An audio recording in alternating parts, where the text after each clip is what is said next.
اب نماز تو پڑھتے ہیں لیکن یہ بھی خیال کر لینا پنج وقتہ کے نمازیوں، تم جو نماز پڑھ رہے ہو کس کے پیچھے پڑھ رہے ہو؟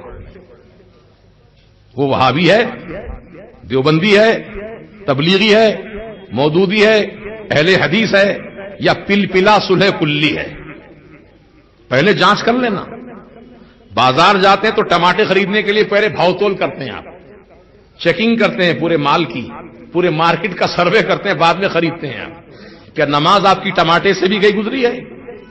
جس کے چاہے پیچھے کھڑے سب کے پیچھے نماز پڑھ سکتے ہیں. نماز اللہ کے لیے ہے، بے شک نماز اللہ ہی کے لیے ہے، لیکن کربلا کے میدان میں میرے امام حسین نے یزیدی امام کے پیچھے نماز نہیں پڑھی. امام حسین سے زیادہ علم والے ہو گئے آپ، متقی پرہیزگار آپ زیادہ ہو گئے امام حسین سے.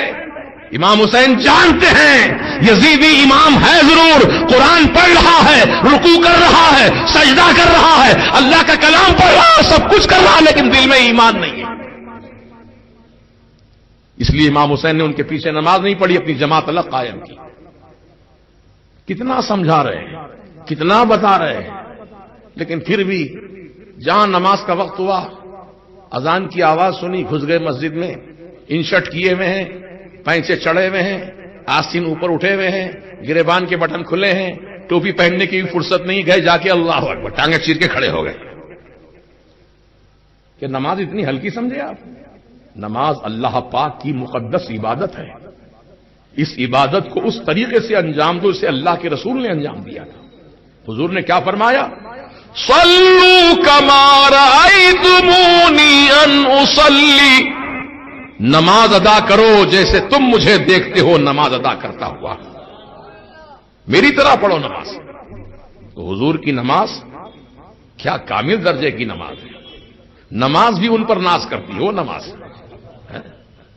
تو آج ہم لوگ ہر ایرے غیرے نتھو خیرے لڈن چمن کلن کے پیچھے کھڑے ہو جاتے ہیں نیت باندھ کر.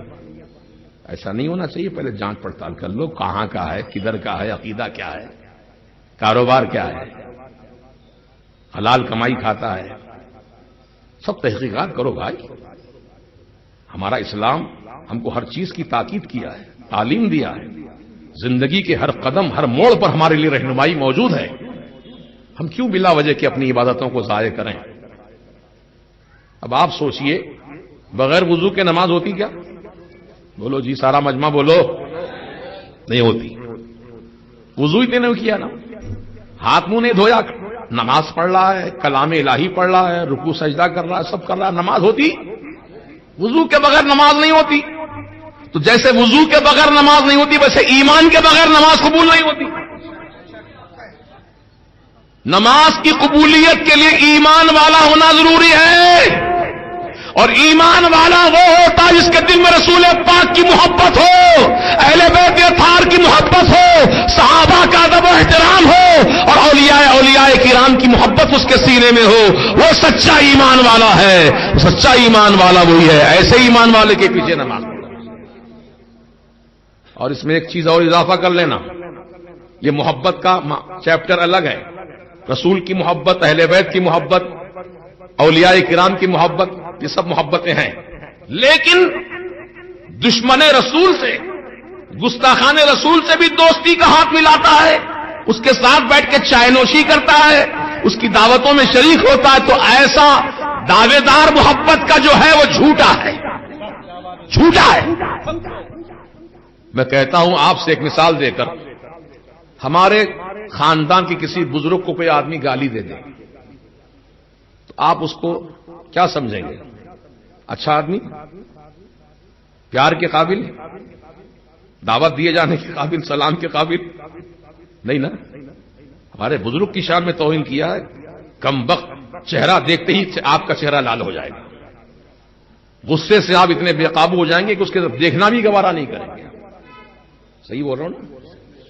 اب بزرگوں میں باپ بھی ہے، ماں بھی ہے، چچا بھی ہے، تایا بھی ہے، دادا بھی ہے، نانا بھی، سب بزرگ لوگ ہیں. یہ ان کی شان میں کوئی توہین کیا تو اس سے نفرت آپ کرتے ہیں، تو رسول پاک کی شان میں جو توہین کیا اس سے آپ محبت کرتے ہیں. کہ یہ ایمان کے تقاضے ہیں؟ بولیے نا. نہیں نا. اب کریں گے؟ اب تک جو ہوا بھول جاؤ، اللہ سے معافی مانگ لو، اللہ پاک معاف کرنے والا ہے. سرکار مدینہ کی بارگاہ میں معروضہ کرو، یا رسول اللہ ہم سے بھول ہو گئی، اب ہماری مغفرت کی دعا فرما دے سرکار۔ انشاءاللہ اللہ تعالیٰ اپنے رسول کی مغفرت کی دعا پر ہماری مغفرت فرما دے گا، ہے نا۔ لیکن آئندہ احتیاط، گزشتہ صلوات، آئندہ احتیاط۔ اب آنے والی زندگی میں دوستی کرنے سے پہلے جانچ لو، نماز پڑھنے سے پہلے جانچ لو، نکاح کا رشتہ کرنے سے پہلے جانچ لو۔ بیٹا بیٹی کا معاملہ ہے، رشتہ، مالدار لوگ ہیں، بلڈنگ ہے بہت بڑی، پیسے والے ہیں، ایک مکان دے رہے ہیں بچے کے نام پہ، کار دے رہے ہیں 25 لاکھ کی، یہ مت دیکھو، پہلے ایمان دیکھو، ایمان والے ہیں کہ نہیں ہے، سنی صحیح العقیدہ ہے کہ نہیں ہے دیکھو۔ میاں دولت کس کی رہی جو ہماری رہے گی؟ کس کی دولت رہی بتاؤ؟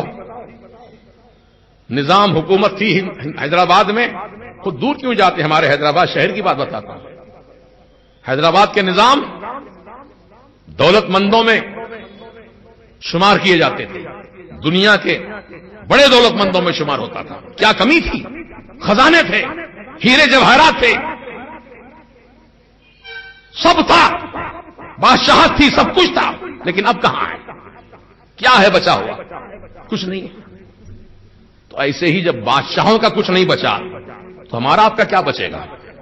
بچنے والی چیز اگر کوئی ہے تو ایمان ہے، وہ اعمال صالحہ ہے، وہ محبت رسول ہے، وہ عشق مصطفیٰ ہے، وفاداری مصطفیٰ ہے۔